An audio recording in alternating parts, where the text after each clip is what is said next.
The small country of Jordan has admitted 1.3 million Syrian refugees.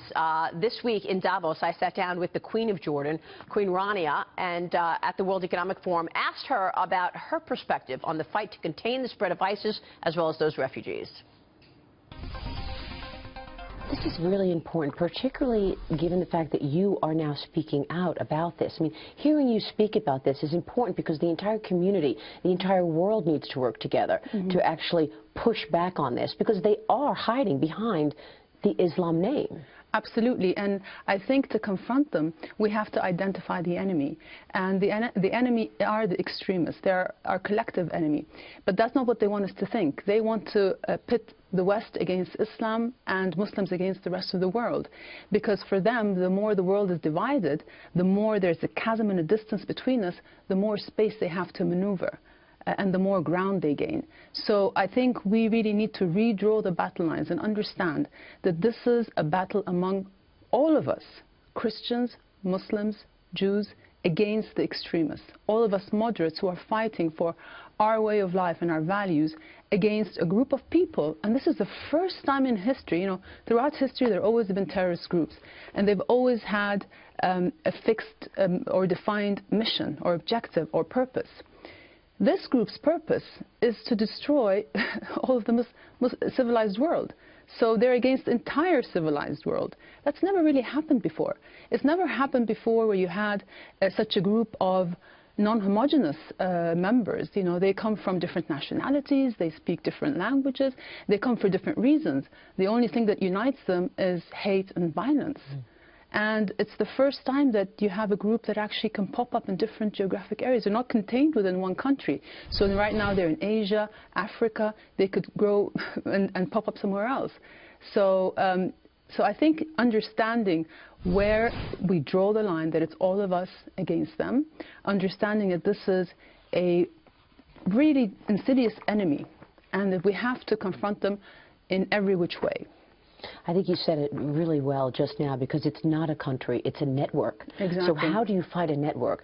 What are you doing to fight this extremism in Jordan? What would you like to see America do at this point? Well, like I said, first of all, we need to understand that we're all in this together against this group. And, you know, us as Muslims, we also need to, you know, stand up and speak out. So, for example, I saw a video by an American Muslim couple who were sort of distributing donuts and coffee to passers-by, inviting them to ask questions about Islam. And that's a great example of people who are proactively trying to sort of correct the misconceptions and to combat stereotypes against Islam. And we need to do more of that. We also need to understand that although we need to confront them very aggressively, militarily, in the battlefield, that this is also an ideological war. And you can't kill an idea with a bullet. The only way you can kill an idea is to propose a better one. And that is what we need to do. You know, we need to make sure that our young people are not vulnerable to recruitment. We need to give them a sense of hope and purpose, give them a good education and an opportunity to have a fulfilling job and to participate in their future. And then they will not be vulnerable. And, you know, because these groups, they exploit hopelessness. They live off desperation and division. And we can't give them that. Absolutely, and people need to understand that there is hope, there is promise and opportunity. Exactly. Which is why it was so important when you posted that cartoon, which I was so impressed with. You posted your own cartoon in response to a Charlie Hebdo cartoon. Yes. And the Charlie Hebdo cartoon had just a horrible shot of this young boy dead on the ground, asking what would he grow up to be, groping women. And you posted a different cartoon. Tell me what you posted and why you did that.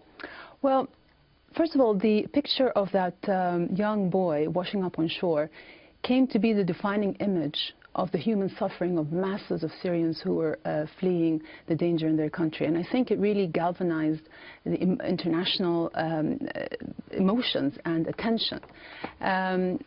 So when I saw that cartoon, distorting the memory of this young boy who died so tragically in a way that sort of incites prejudice, that hurts and divides people. I mean, I heard that when his father saw the cartoon, he wept.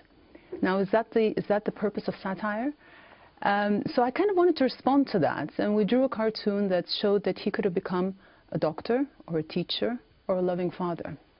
And one of the reasons why I did that is because I wanted to also show that sometimes when you disagree with something, if you respond in a calm and quiet manner, it can be just as effective. There's no need to resort to violence or mass hysteria or demonstrations in the streets. Sometimes it's just effective to use the same language and a calm media to get your point through. You were always educated. You went to university. I mean, you are a woman of such stature, and I wonder. You're an icon, and I wonder how that plays with the people. You're empowering the people, and it's very different than what people in the U.S. and in the West understand about the Muslim faith and women.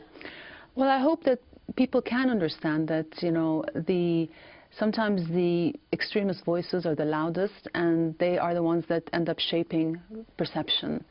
And, you know, certainly we're seeing that people like Daesh have succeeded in, you know, creating global perceptions and creating the dominant narrative in the world against Islam. And sometimes we just have to dig a little bit deeper and realize that stereotypes aren't really the accurate picture.